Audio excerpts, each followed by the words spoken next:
Owning your life is something that's done moment by moment, day by day, week by week, year by year.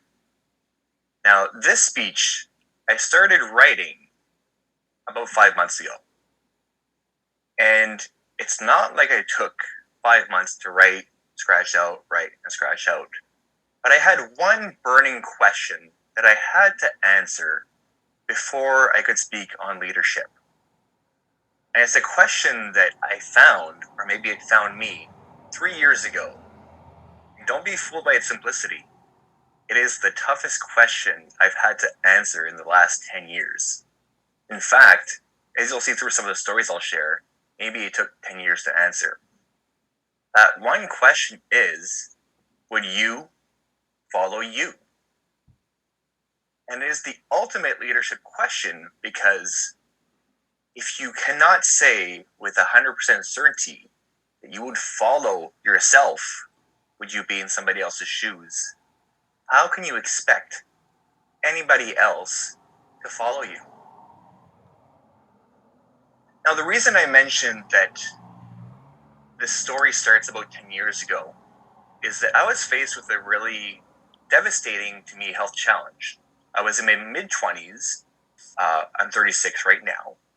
And I had been healthy most of my life. I had played football, hockey, soccer. In fact, when I had childhood asthma, the doctor asked me if I did cardio. I had to ask him what he meant. And he said, like things like biking. That had never occurred to me as cardio because that was my mode of transportation. Now, why do I say that my leadership journey began then? Owning your own life is about recognizing your own path and your own way of knowing.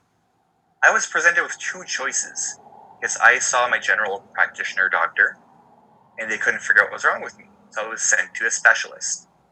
Now, the problem that was going on with my life at that time is I had problems with my heart. I would be dizzy. I couldn't run. I couldn't do any of the things that I was used to doing. And I got an answer from my first cardiologist. I was so excited. And the answer that he told me was, oh, yeah, you're just out of shape. Out of shape.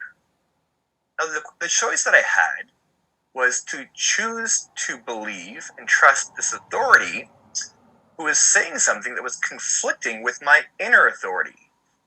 Because my brother, who was there with me when I did a treadmill test and was dizzy and almost fainted going down the stairs after, could confirm that I wasn't fine. He could confirm that there was something wrong with my body, but we couldn't find out what. But the answer I kept getting was, you're fine, you're okay. So that was the first time in my life that I had to choose between outside authority and owning my inner authority. Now, that led to a series of tests, a series of things to find an answer, which I did eventually find an answer, but that's a story that I'll be willing to share at a later time. But the journey to the answer is what led me to finding my own way. One question to select a leader or to find out who you should follow, and I'm not one to tell anyone who they should follow, but is, do they have what I want? Now, if I'm looking to be healthy, happy, and fulfilled, do I trust that the person leading me can get me there? Now, there is a fallacy out there that we learn by teaching. Nothing against teachers. They're wonderful people. They have a great role in society. However, I cannot teach you to cook a souffle if I've not cooked a souffle myself. I'll learn that I'm not good at cooking a souffle, and that might eventually lead me to learning, but I can't teach it till I learn it.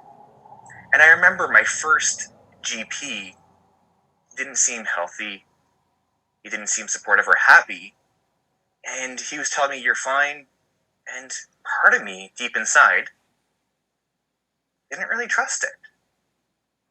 Then the first time I went to see another practitioner, this person was radiating glowing health. And I trusted her opinion much greater.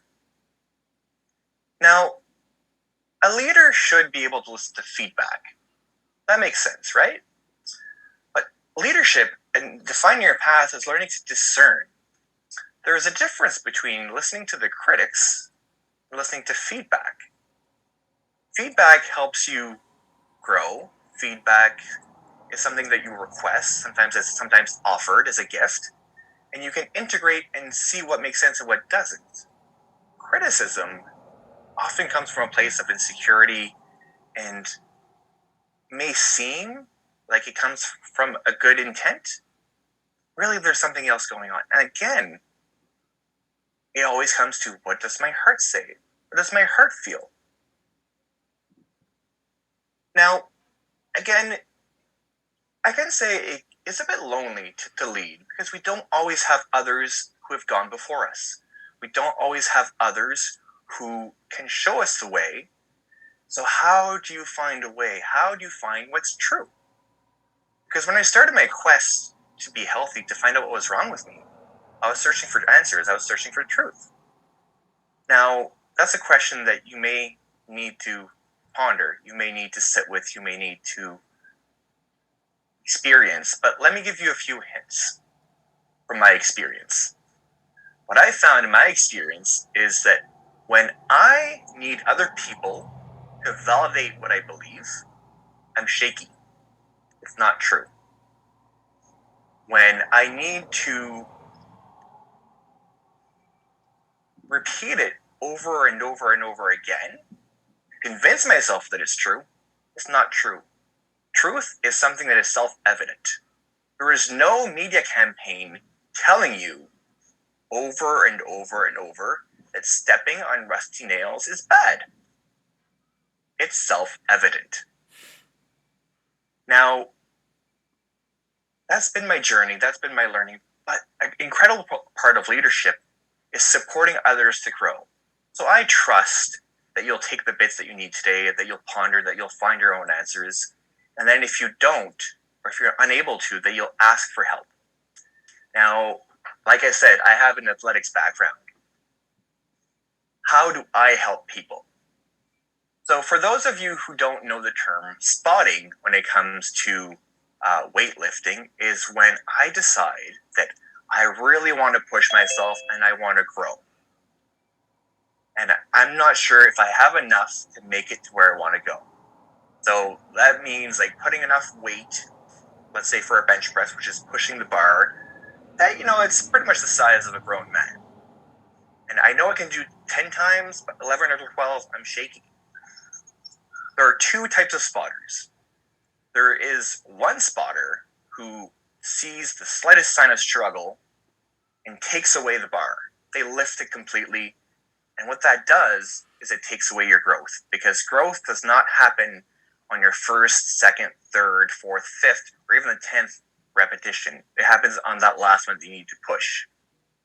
So the way that I spot is 2 fingers, allowing you to grow, allowing you to struggle, but knowing and trusting that your strength will pervade. Toastmasters, guests, that is my path to finding my own way, and I can answer you with full assurance that yes, I would follow me. Thank you.